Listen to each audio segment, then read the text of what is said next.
The only one I'm questioning is Periscope because Periscope has a perishable API code. I found a new piece of software. I'm very tickled about it. It worked last night. I did a test run. It's called Restream, and it allows me to do multi-platform. I was getting frustrated with OBS software because it only allows one streaming per operating OBS, and I was thinking I might have to dedicate some money to buy Wirecast for $500 to do multi-channel distribution on it. Yeah, it doesn't seem like it's coming up. They're on. Add channel. YouTube events. No. Delete channel.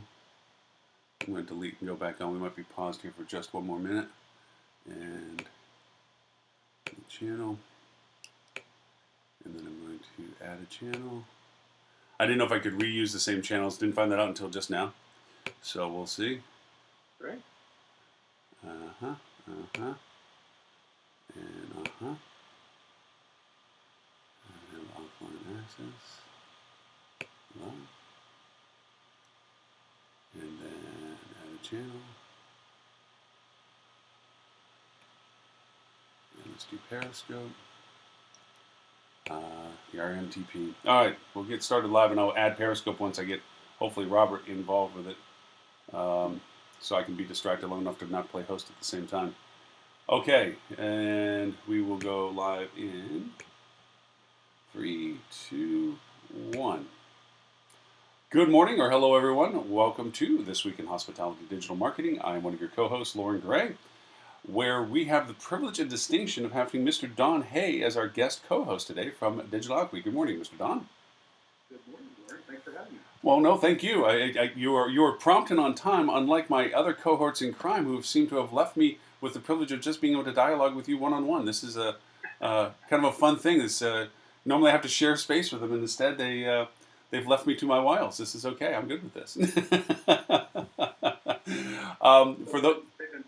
Consistent in the past, but it's really surprising. I know, right? I have no excuse for my co-hosts. They are sloppy. They're probably sleeping some hangover off. That's it. I'm going to go over and bash them.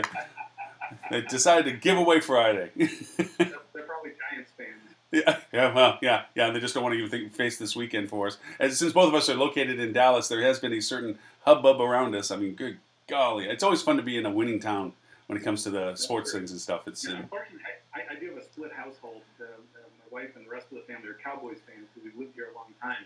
But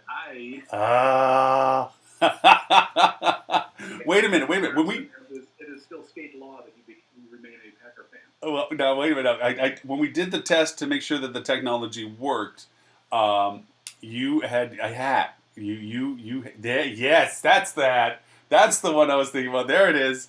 Now, are you really a season owner? Yeah. I am a owner of the team. Yes. Something like 600,000 owners of the team. Well, yes, but still, it's a very small group compared to the rest of the world. I mean, not anybody can claim themselves to be a football franchise owner. You know, come on. Right. I actually had to have this made. No one will dare put the NFL logo on anything. Oh yeah.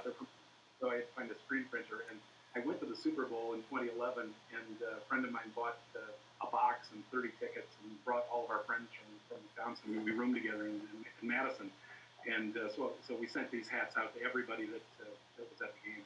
Wow. With us, not everybody. I made the unfortunate mistake of not realizing franchise value of the NFL or how aggressive they were in their protection of name. I thought I was being coy by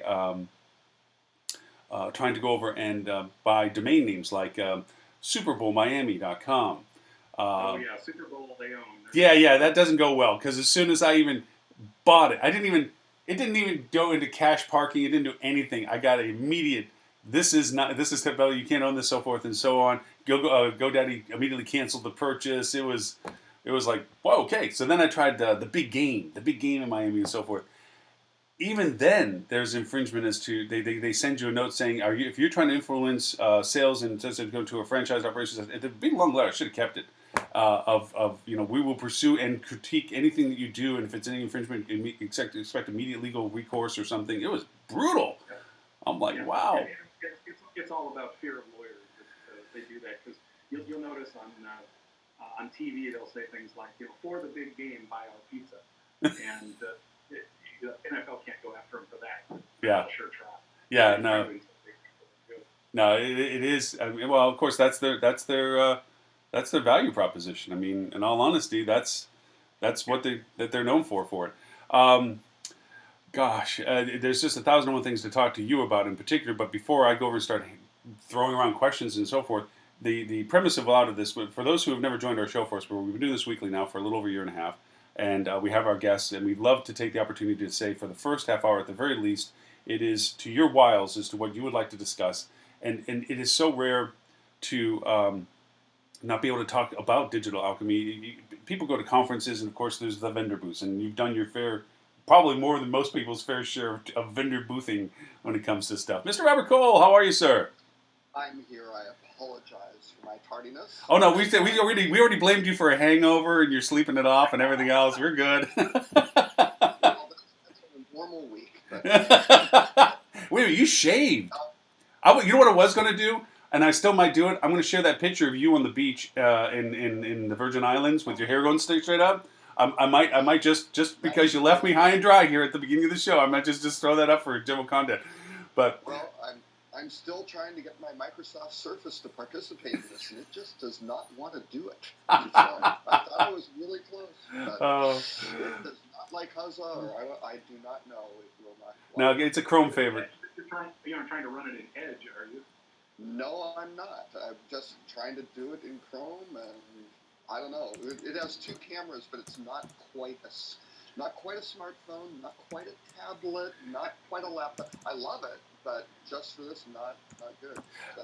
I was about ready to hand the keys to the castle over to Mr. Don as a preface of saying we usually try to give the at least the first half hour to whatever it is to be discussed, and it's a rare treat to discuss digital alchemy because, like I say, going into trade shows and so forth, a lot of the listeners, they get exposed to vendors, but it's always sales pitch, or they go to the website, and of course the website is all about convincing you to continue the conversation. It's a rare chance to be able to talk with the founder, the creator of something that has been in an industry institution for so long, and talk about what's good, how things work, what the successes are, and what are some things and guidelines to go by. So with that, Mr. Ed, Mr. Don, I'm sorry, I was taking Ed. Ed's out here. I'm looking at a blank spot. Ed's not here. Ed's gone. But Don, if you'd be so. You've explained our new format for doing these is the same way the Senate does confirmation hearings, right? Oh yeah, of course. My esteemed colleague, Mr. Gray. I've already told him that. You stop becoming a racist. I already told him that we're the pushovers. If Ed and Tim were here, whole different story. But we're the pushovers. We're the smiley ones. All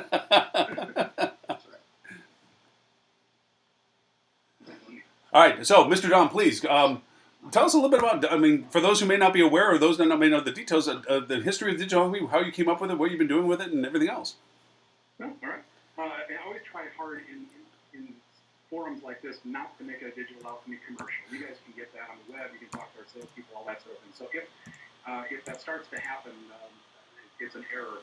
I really want to talk about what I know, email marketing and the world as it exists and where we're going, and talk about Ed's cars and Lauren's travels, and that's much more interesting than what we do. I think we're moderately good at what we do. We've been doing it for 17 years, and fundamentally, we do guest communications. We want to talk directly to the guest as if the hotel is doing it. We represent the hotel. We think we do it pretty well. We are invisible. We're supposed to be dial tone. And if you do email marketing right, no matter who is doing it, you're dial tone. Nobody hears dial tone. They don't notice it. It simply provides the ability to get the information in front of the guest properly. With us, it started with email. It's moved, of course, into text, which in the United States is not well appreciated. Try texting people a marketing or a sales offer, and you will hear about it. If they signed up for it, that's different, but texting is not here yet. It is all over Europe. France, in particular, something like 70% of people in France have signed up for marketing messages via text. In the United States, the numbers are well south of 10%. Some say 3%. So, at least on a regular basis, what they do is they sign up for